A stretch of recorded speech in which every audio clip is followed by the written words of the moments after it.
Okay, doing this video specifically on converting a MDX-200, which was the FCC approved transmitter, into a Maverick 250.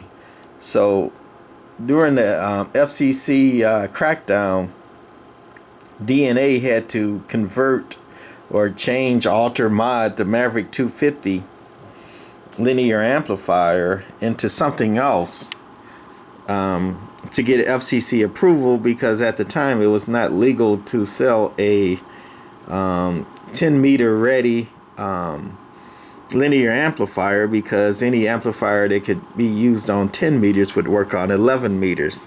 So during the crackdown you had to do something about that. So D+A changed around a lot of the amplifiers, but specifically for the Maverick 250, which had 4 small sweep tubes driving 4 6LQ6 tubes, they modified it and they took out one of the 4 driver tubes and they turned that into a pre-driver tube and connected that to a crystal, and that was a crystal oscillator circuit that was amplified, and they sold and marketed the amplifier as a 20 meter transmitter, not a linear amplifier.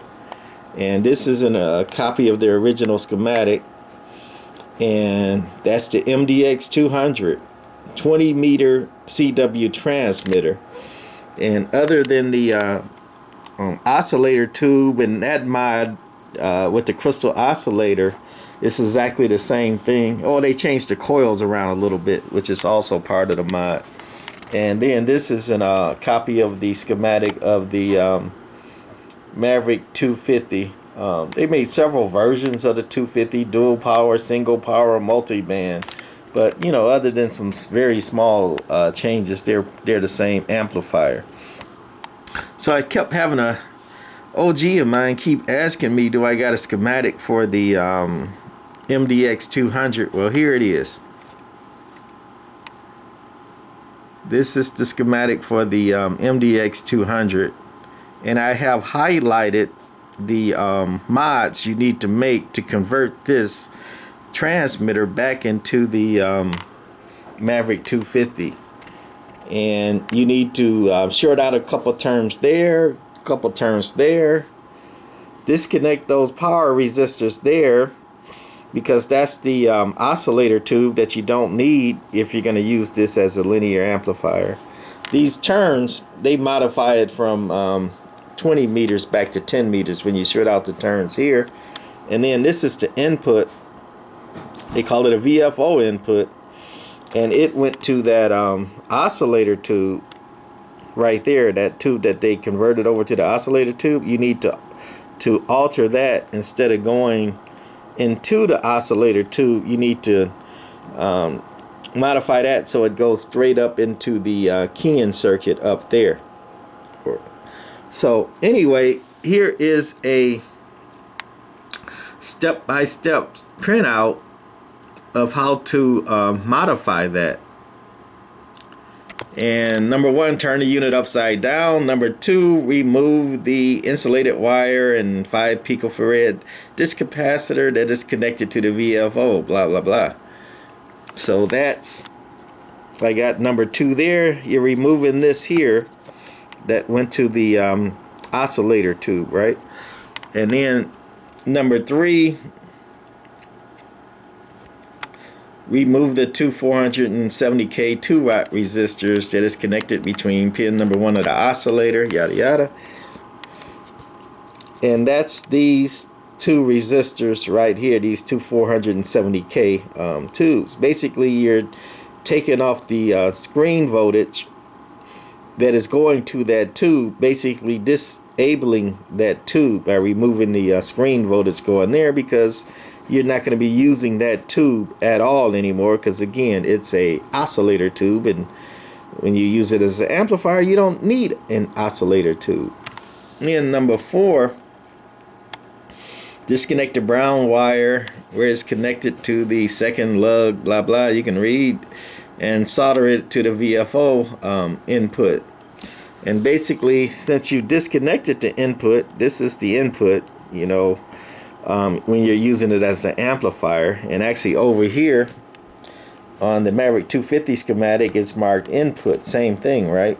This down here goes to the keying circuit, and then up there it goes to the relay. So you're going to make it like this.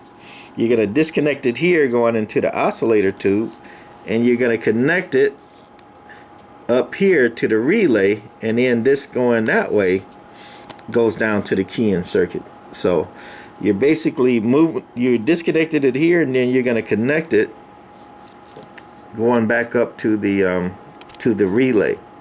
So you're bypassing the input that's going into the oscillator tube. That was number 4.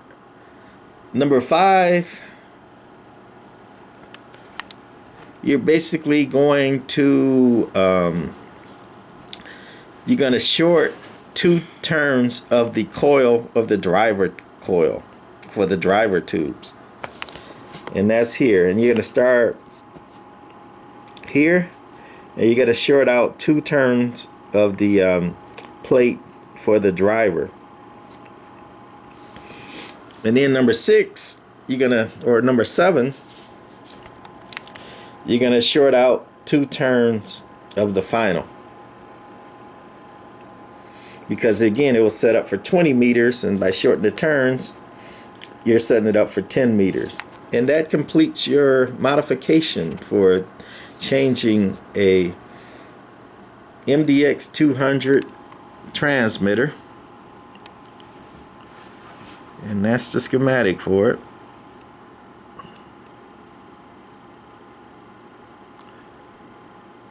Into a Maverick 250